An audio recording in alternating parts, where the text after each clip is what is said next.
No lies. I apologize for the name calling and referring to your username as No Truth.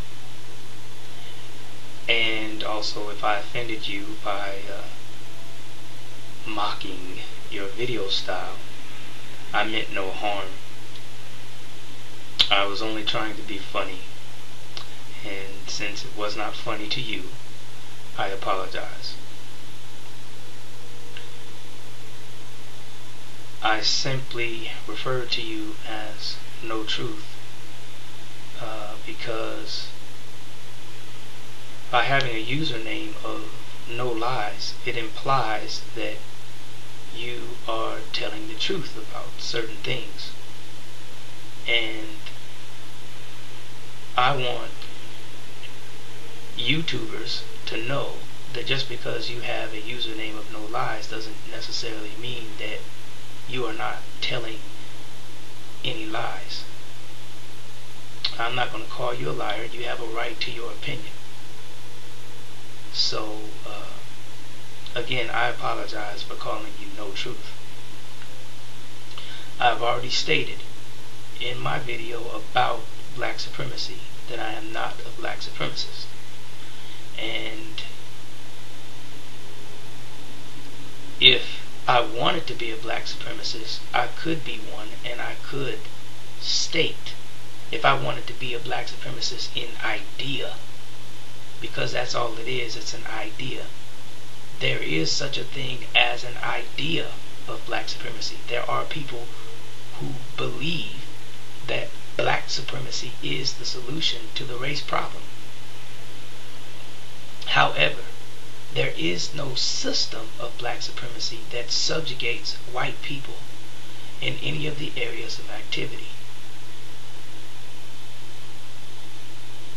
There is only a system of white supremacy.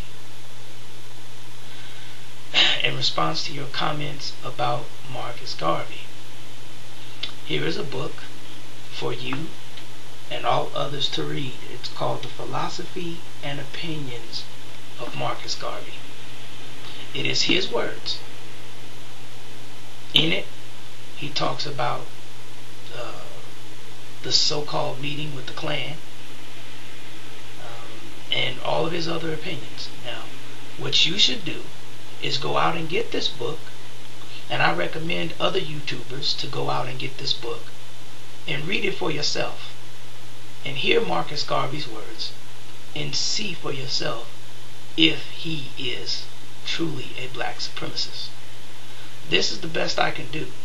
I can't waste any more time going back and forth because I got a lot of work to do in countering racism.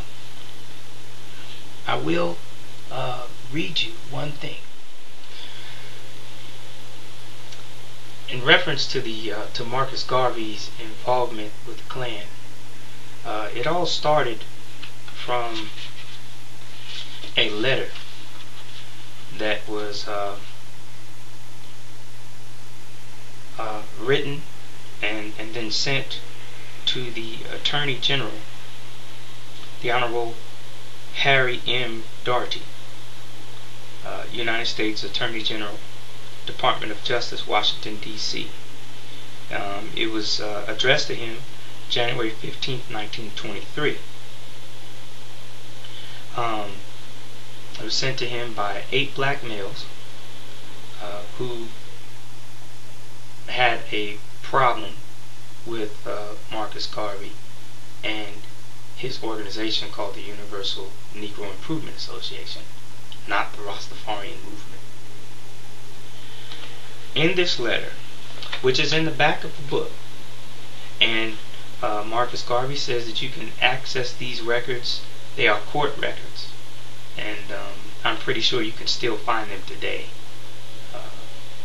If you just probably contact the National Archives or the United States Attorney General's office. Anyway, these 8 black males state in paragraph 2 of this letter, the movement known as the Universal Negro Improvement Association has done much to stimulate the violent temper of this dangerous element. Its president and moving spirit is one Marcus Garvey, an unscrupulous demagogue who has ceaselessly and assiduously sought to spread among Negroes distrust and hatred of all white people. Paragraph 3. The official organ of the Universal Negro Improvement Association, the Negro World, of which Marcus Garvey is managing editor, sedulously and continually seeks to arouse ill feeling between the races. Evidence has also been presented of an apparent alliance of Garvey with the Ku Klux Klan. Okay. Now, Marcus Garvey's response to that section of the letter in paragraph 2, his response to paragraph 2, about being unscrupulous and a demagogue, we need pay no attention because the very villains who wrote such a letter are better able to interpret unscrupulousness and demagogy than anyone else, and that they seem to know more about it. But when it comes to the point of Marcus Garvey assiduously seeking to spread among Negroes distrust and hatred for all white people, it is time for the white and black races to realize the truth about the Universal Negro Improvement Association and its president. At no time has the president of the Universal Negro Improvement Association preached hatred of the white people. That in itself is a violation of the Constitution of the organization, which teaches all its members to love and respect the rights of all races, believing that by doing so, others will in turn love and respect our rights. In paragraph 3, they try to make out that the Negro world sedulously and continually seeks to arouse ill feeling between the races. Yet in the same breath, they further try to make out that there is an alliance between Garvey and the Ku Klux Klan. If these men were in the possession of their senses and were actuated by truth rather than by a desire to do harm and injury, they would have realized that the Ku Klux Klan is a white organization and stands for white supremacy, so that Garvey would be illogical and foolish if on the one hand he preached ill feeling and hatred between the two races and then went back upon all this and allied himself with the Ku Klux Klan.